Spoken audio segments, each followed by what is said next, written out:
She served coffee to people who looked right through her. He was the kind of man people crossed the street to avoid. But on one ordinary Tuesday night, when cruel laughter echoed through Riley's diner and Alara's dignity was stripped away in front of everyone, something unexpected happened. The most feared man in the room stood up for her. And that single act of protection would unravel everything. Her safety, her past, and the walls around both their hearts. What would you do if the most dangerous man in the city walked into your life? To save it. This is Alara's story. And it begins in the loneliest place in the world. A diner at 3 a.m, where the fluorescent lights buzz like dying flies and the coffee tastes like yesterday's regrets. Riley's diner sits on the corner of 5th and Madison like a relic from another era. The neon sign outside flickers, RLEYS, then just RLYS, then back again, as if it can't quite remember its own name. Inside, the vinyl booths are cracked and patched with duct tape. The linoleum floor has been mopped 1,000 times, but never quite comes clean. The whole place smells like grease and burnt coffee and the quiet desperation of people who have nowhere else to go at this hour. Alara has worked the night shift here for 2 years. 2 years of watching the clock crawl from midnight to 8 a.m. 2 years of pouring coffee for insomniacs, drunks stumbling in from the bars, and the occasional long-haul trucker stopping for pie. 2 years of being invisible. And she's good at being invisible. She's perfected it, actually. She knows how to move through the diner like a ghost. Refilling cups without being asked, clearing plates without making eye contact, existing in the spaces between people's conversations without ever really being noticed. It's safer that way. When you're invisible, you can't be hurt. When nobody sees you, nobody can touch you. Tonight starts like every other night. The dinner rush, if you can call 3 customers a rush, has faded. The clock reads 2:47 a.m. Alara wipes down the counter for the 3rd time, not because it's dirty, but because her hands need something to do. The cook, Marcus, is in the back listening to jazz on his phone. The sound drifts out through the kitchen window, Miles Davis playing to an empty room. Alara is tired. Not just tonight tired, but bone-deep tired. The kind of tired that lives in your chest and makes every breath feel like work. She's tired of this place. Tired of the fluorescent lights that make her skin look gray in the mirror behind the counter. Tired of going home to an apartment so small she can touch both walls when she stands in the middle. Tired of counting coins to see if she can afford both groceries and electricity this month. But mostly, she's tired of being invisible. Even though she's worked so hard to become exactly that. The bell above the door chimes at 3:14 a.m. Alara looks up from the counter, her practiced smile already in place. The one that doesn't reach her eyes, the one that says I'm here to serve you, and then disappear. 5 teenagers spill through the door like they own the world. And maybe they do. You can tell just by looking at them. The girl in front wears a leather jacket that probably costs more than Alara makes in 6 months. Her blonde hair falls in perfect waves around her face, and her makeup is flawless despite the late hour. Behind her, 2 boys in designer sneakers and a girl with a handbag that Alara recognizes from a magazine she once flipped through at the grocery store. They're laughing. That kind of loud, careless laughter that comes from never having to worry about disturbing anyone. Never having to worry about anything at all. They choose the center booth. Of course they do, and sprawl across the seats like they're posing for a photograph. The blonde girl, Sloane, Alara will learn later, though right now she's just another face in an endless parade of faces. Looks around the diner with barely concealed disgust. God, this place is tragic, Sloane announces to her friends. Not even trying to whisper. Like, does anyone actually eat here? Her friends laugh. One of the boys pulls out his phone and starts filming. Alara picks up her notepad and walks over. Hi there. What can I get for you tonight? Sloane looks up at her, and there's something in her eyes that makes Alara's stomach drop. It's not just rudeness. It's calculation. Like Sloane has already decided that Alara is beneath her, and is now figuring out exactly how to make that clear to everyone else. Coffee, Sloane says flatly. If you can manage that without screwing it up. Of course. Alara's voice is steady. She's good at this. She's had practice. Anything else? Do you even have anything that's not like deep fried? One of the other girls asks, wrinkling her nose at the plastic menu. We have salads, Alara offers. The table erupts in laughter. A salad? From here. Sloane shakes her head. Yeah, I think I'll take my chances with food poisoning somewhere else. She looks directly at Alara. Just the coffee. Try not to spill it, okay? Alara nods and turns back toward the counter. Behind her, she hears one of the boys say, "Dude, are you seriously filming this?" "It's for the aesthetic," the boy with the phone replies. "Late night slumming. My followers eat this stuff up." Alara pours 5 coffees, her hands completely steady. She's been practicing invisibility for so long that insults slide off her like water off glass. She tells herself this doesn't matter. These kids will drink their coffee, laugh at their jokes, and leave. And she'll still be here, doing her job, surviving. But when she brings the tray of coffee cups back to the table, something changes. Sloane sticks her foot out. It happens so fast that Alara doesn't have time to react. 1 second she's walking toward the table, tray balanced perfectly in her hands. The next second, her ankle catches on Sloane's designer boot, and she's pitching forward. The tray goes flying. 5 cups of hot coffee arc through the air in slow motion. Alara hits the floor hard, her palms slapping against the sticky linoleum. The cups shatter around her, ceramic exploding, coffee spreading in a dark puddle that soaks into her uniform, burns against her skin. The teenagers are screaming with laughter. "Oh my God, did you see that?"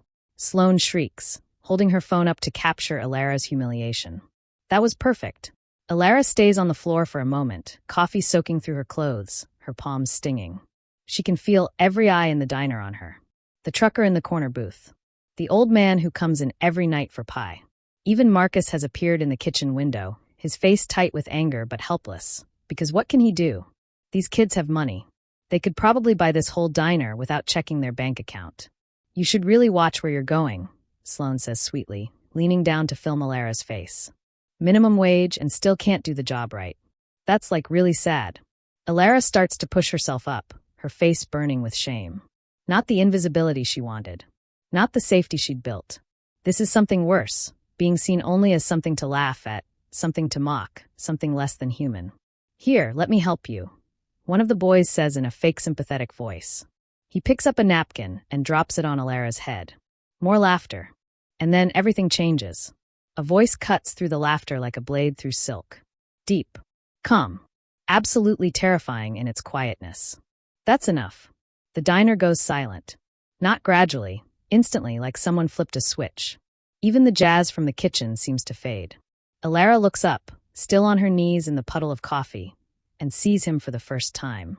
He's sitting in the corner booth, the one shrouded in shadow, the one she hadn't even noticed was occupied.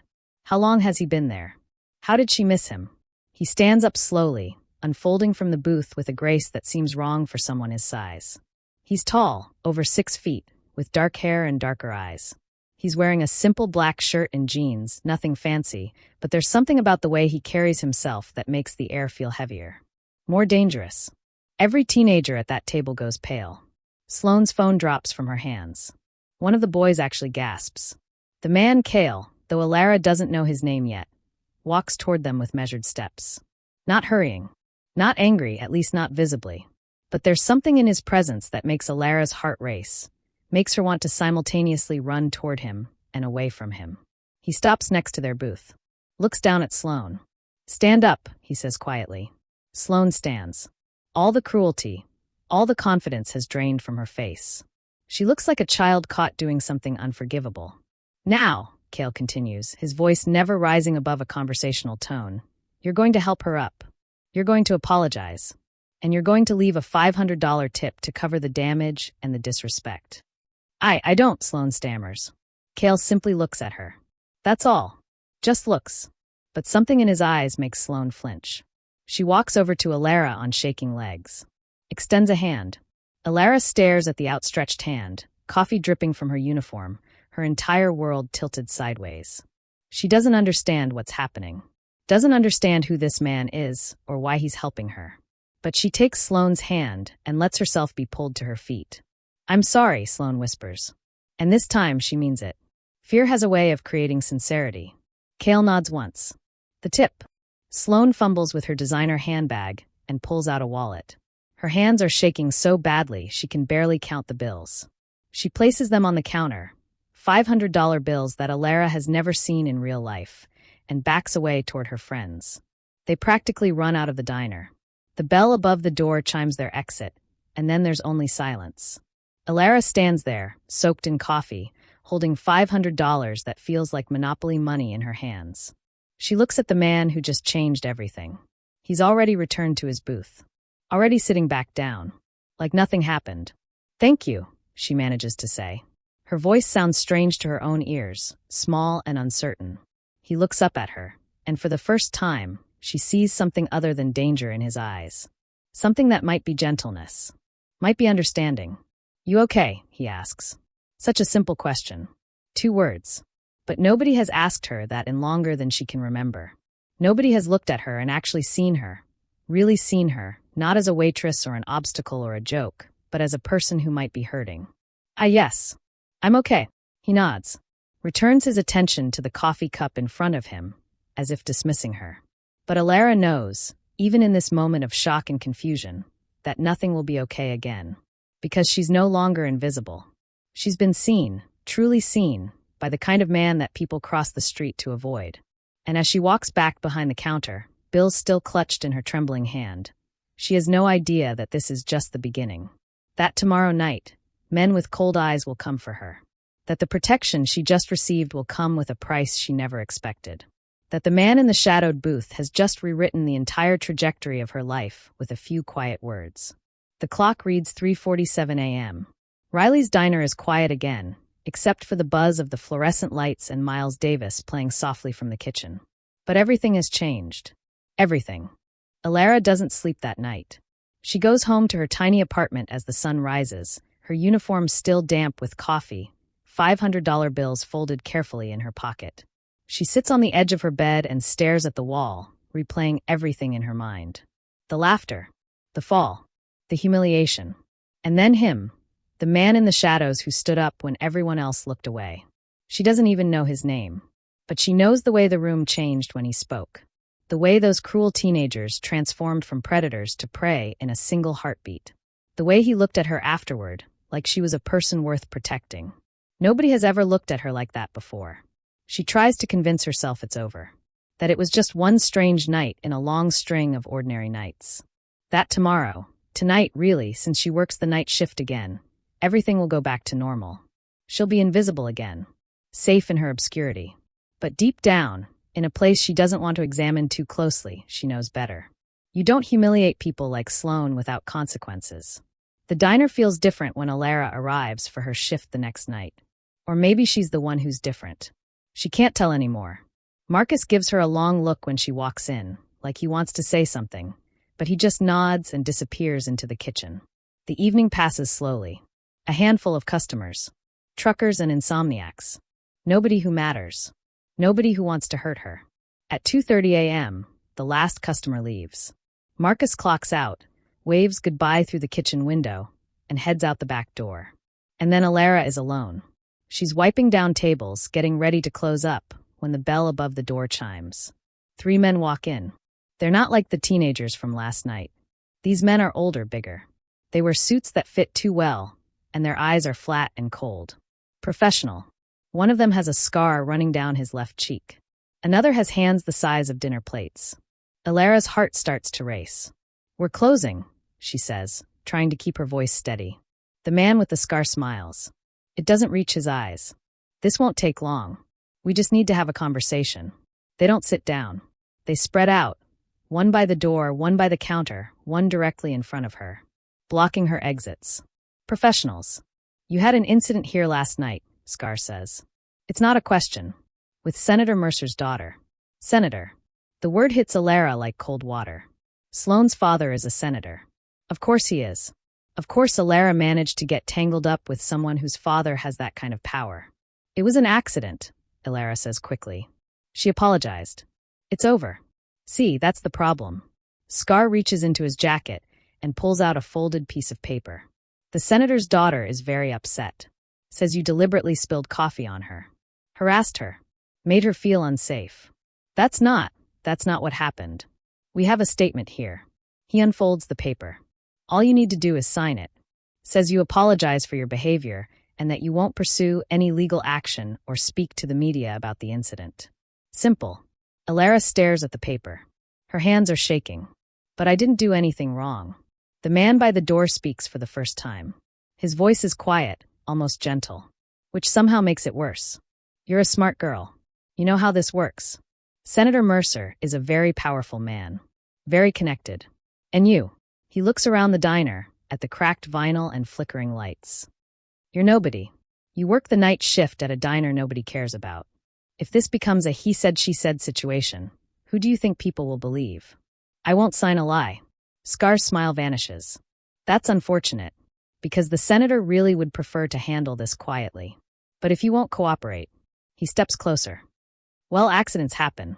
People lose their jobs, get evicted, have trouble finding new work because of their suddenly very bad reputation. You understand. Alara does understand. She's backed against the counter with nowhere to go. 3 men who look like they break bones for a living are telling her to sign away the truth or face consequences she can't fight. And there's nobody here to help her. Nobody who cares. She's alone. Completely alone. Or so she thinks.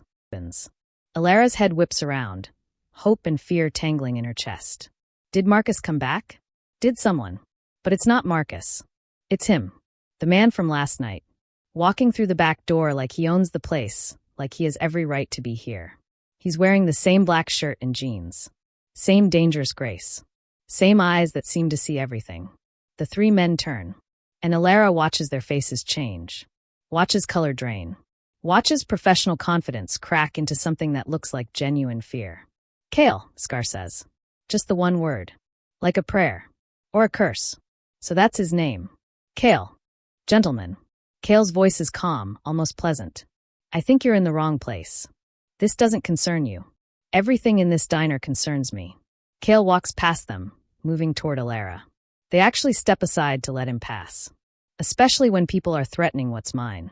Alara's breath catches. What's mine? 2 words that should terrify her, but somehow don't. We're just having a conversation, Scar tries. Kale stops directly in front of Alara, his back to the 3 men. He's so close she can feel the warmth radiating from him, can smell something like cedar and smoke. He looks down at her, and his expression softens just slightly. Did they hurt you? She shakes her head, not trusting her voice. He nods, then turns back to the men. And now there's nothing soft in him at all. Here's what's going to happen. You're going to leave. You're going to tell the senator that his daughter's lies won't work. And you're going to make sure nobody bothers this woman again. The senator isn't going to like. I don't care what the senator likes. Kale's voice drops to something dark and dangerous. Tell him Kale says if he comes after her, I'll come after him. And I'm much better at this game than he is. Silence. The kind of silence that feels like a held breath. Then Scar nods slowly. Understood. They leave. All 3 of them, walking out quickly, not looking back.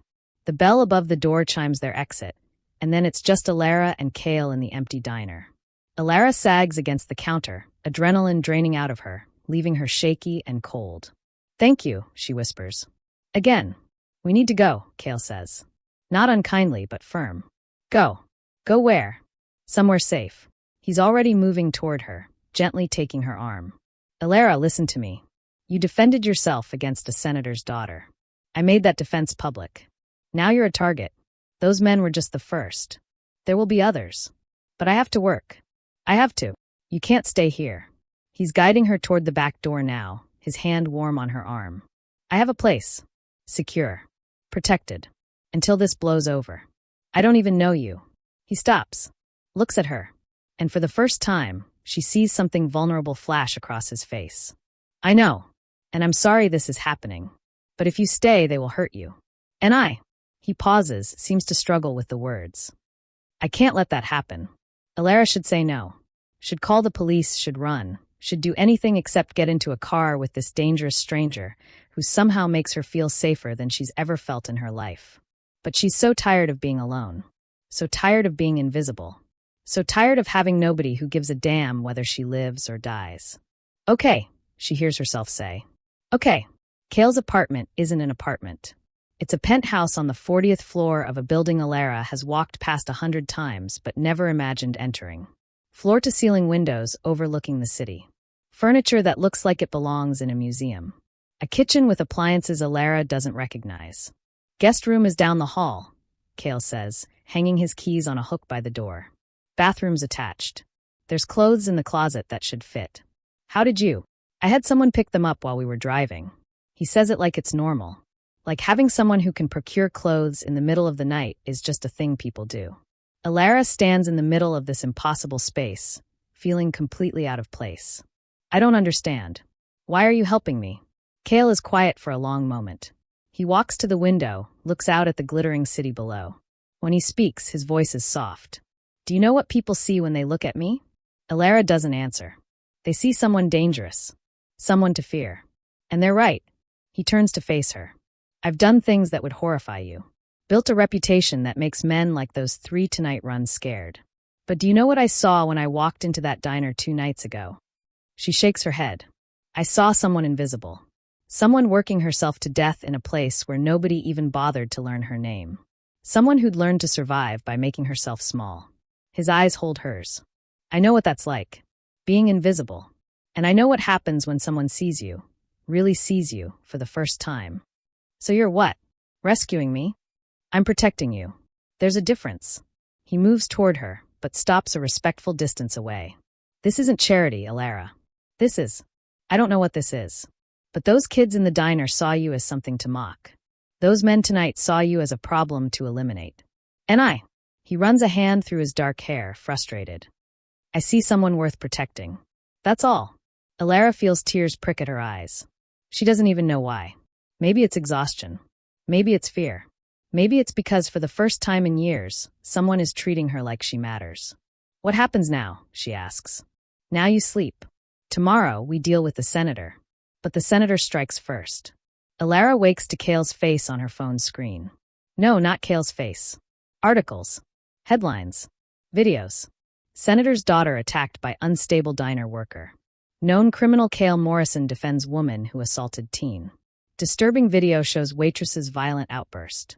There's footage. Edited footage. Of Alara approaching the table. But they've cut out Sloane tripping her. It looks like Alara just threw the coffee. On purpose. And there's Sloane, crying for the camera, talking about how frightened she was. Alara sits on the edge of the guest bed, watching her entire life get dismantled online. The comments are vicious. People she's never met calling her trash, crazy, dangerous. Someone found her old social media accounts, the ones she barely used, and are tearing apart every photo, every post. She's being destroyed. Systematically. Publicly. There's a knock on the door. Come in, she says, her voice hollow. Kale enters, carrying coffee. He sees her face, sees the phone in her hands, and his expression hardens. They're lying, Alara whispers. About everything. I know. Everyone believes them. I know. She looks up at him, and for the first time since this nightmare started, she feels anger. Pure, hot anger. So what do we do? I can't fight this. He's a senator. He has money and lawyers and I have the truth. Kale sets the coffee down on the nightstand. Pulls out his own phone. The diner has security cameras. Old ones, easy to overlook. But they work. And I have the complete, unedited footage from that night. Alara's heart skips. You have proof. I have proof. He sits down beside her, not touching but close enough that she can feel his presence. The question is, how do you want to play this? I want to show everyone what really happened. We can do that. But understand, once we release this, there's no going back. The senator will come after us with everything he has. It will get ugly. It's already ugly. Kale smiles. It's a dangerous smile. The kind that probably makes senators very nervous. Then let's give him ugly. First, Kale reaches out privately. A professional courtesy. He sends a message to Senator Mercer's people. Retract the false statements and the edited video, issue a public apology, or the real footage goes public. The senator's response comes within an hour. It's not an apology. It's a press conference. Alara watches it with Kale, sitting on his couch, as Senator Mercer stands in front of a podium with his perfectly styled hair and his practiced concerned expression. My daughter, he says, voice thick with emotion, was terrorized by an individual with a history of violence. And when she sought justice, she was further threatened by a known criminal. He looks directly at the camera. We will not be intimidated. We will pursue charges against both Alara Chin and Kale Morrison to the fullest extent of the law. History of violence. Known criminal.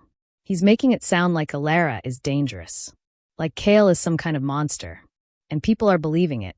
The comments on the live stream are brutal. Alara feels sick. Kale just sits there, completely calm. And when the press conference ends, he picks up his phone. "What are you doing?" Alara asks, showing them what real power looks like. He types something, hits send, and then they wait. It takes less than 5 minutes for the first notification. Then another. Then hundreds. Thousands. Kale has released the full diner footage to every major news outlet, every social media platform, every person with an audience. The unedited truth. Sloane deliberately tripping Alara. The cruel laughter. The phone recording the humiliation. Everything. And he's added the security footage from last night. The 3 men cornering Alara, threatening her, demanding she sign a false confession. The internet doesn't just respond. It explodes. Alara watches in real time as the narrative flips. As people see what really happened. As the outrage shifts from her to them. To Sloane. To the senator. To the lies. Within an hour, Senator Mercer's name is trending for all the wrong reasons. Within 2 hours, major news networks are calling for his resignation. Within 3 hours, his carefully crafted political career is in ruins. Kale sets his phone down. It's done. Just like that. Just like that. He looks at her. The truth doesn't always win, Alara. But when it's documented, when it's undeniable, even powerful people can't make it disappear. Alara should feel victorious. She should feel vindicated. Instead, she just feels tired. "What happens to Sloane?" she asks quietly. Kale's expression softens. She's a kid who learned cruelty from her father. The internet will forget about her eventually. But maybe this will teach her something about consequences. And the senator? He'll survive. People like him always do. But he won't be senator much longer. And he'll never touch you again. Alara nods. Stares at her hands. "I should feel happy. But I just feel empty. That's normal. Justice doesn't fill the holes that trauma leaves behind." He stands, walks to the window. Give it time. 3 days pass in a strange, suspended quiet. Alara stays in the penthouse. Watches the news coverage. Watches the senator's public apology, the one his lawyers clearly wrote, the one that means nothing. Watches as her name slowly fades from the headlines, replaced by the next scandal, the next tragedy. She's no longer being destroyed online. But she's not invisible anymore either. She doesn't know which is worse. On the 4th night, there's a knock at the penthouse door. Kale answers it. Alara hears raised voices. Hears Kale's tone drop to something dangerous. She comes out of the guest room to find him blocking the doorway, his whole body tense. "Kale," she calls. He doesn't turn around. "Stay back, Alara." But she moves forward anyway. Looks past Kale's broad shoulders. And sees him. Her ex. The one who left 2 years ago after draining her bank account and breaking her spirit. The one who called her worthless, stupid, nothing. The one who taught her that being invisible was safer than being seen. "Alara," her ex says, trying to look past Kale. "Baby, I saw the news. Are you okay? I've been so worried." "Get out," Alara says. Her voice is steady. Strong. "Now. I just want to talk. I made mistakes, I know, but..." Kale moves. 1 second he's standing in the doorway. The next, he has her ex's collar in his fist, lifting him slightly off the ground. "She said get out," Kale says quietly. "So here's what's going to happen. You're going to leave. You're going to forget this address. You're going to forget she exists. Because if I see you near her again, if I hear you've tried to contact her, if you so much as think her name too loudly..." He leans in close. "I will make you regret the day you were born. We clear?" Her ex nods frantically. Kale releases him. Watches as he stumbles backward, nearly falls, then runs toward the elevator. The door closes. Silence. Alara is shaking. Not with fear. With something else. Something that feels like release. Like watching the last chain break. "You okay?" Kale asks, turning to her. And suddenly she's not thinking anymore. She's just moving. Crossing the space between them. And before she can question it, before she can make herself small again, she wraps her arms around him. He stiffens. Surprised. Then his arms come around her. Carefully. Like he's afraid she'll break. "Thank you," she whispers against his chest. "For seeing me." She feels him exhale. Feels his arms tighten just slightly. "You were always worth seeing," he says quietly. "You were just surrounded by blind people." They stand there for a long moment. And something shifts. Something changes. The air feels charged, electric. Alara pulls back just enough to look up at him. "What happens now? What do you want to happen?" Such a simple question. But nobody has asked her what she wants in longer than she can remember. Everyone has always told her what to do, where to go, who to be. I want to stay, she says. Here. With you. Is that okay? Kale's hand comes up to her face, his thumb brushing her cheek. That's more than okay. I don't have anything to offer you. No money, no connections, no. Ilara. He says her name like it matters. Like it means something. I don't need you to offer me anything. I need you to be here. That's enough. And for the first time in 2 years, maybe for the first time in her entire life, Ilara believes someone. She's not invisible anymore. She's not alone anymore. She's standing in a penthouse 40 floors above the city, wrapped in the arms of a dangerous man who saw her when everyone else looked away, and she's choosing to stay. The city glitters beyond the windows. Somewhere out there, a senator is trying to rebuild his shattered career. Somewhere out there, cruel teenagers are learning that actions have consequences. Somewhere out there, Riley's diner is serving coffee to insomniacs and truckers under flickering fluorescent lights. But Ilara isn't there anymore. She's here. Seen. Protected. Home. Stay with me, Kale says. Not a demand. A request. An offering. Okay, Ilara whispers. Okay. And as he leans down to kiss her, gentle, careful, like she's something precious, she realizes that being seen isn't scary at all. Not when the person seeing you treats you like you're worth protecting. Not when the person seeing you is willing to burn down the whole world to keep you safe. Not when the person seeing you is Kale. Outside, the city sleeps. Inside, two invisible people have finally found each other. And that really is where the story begins.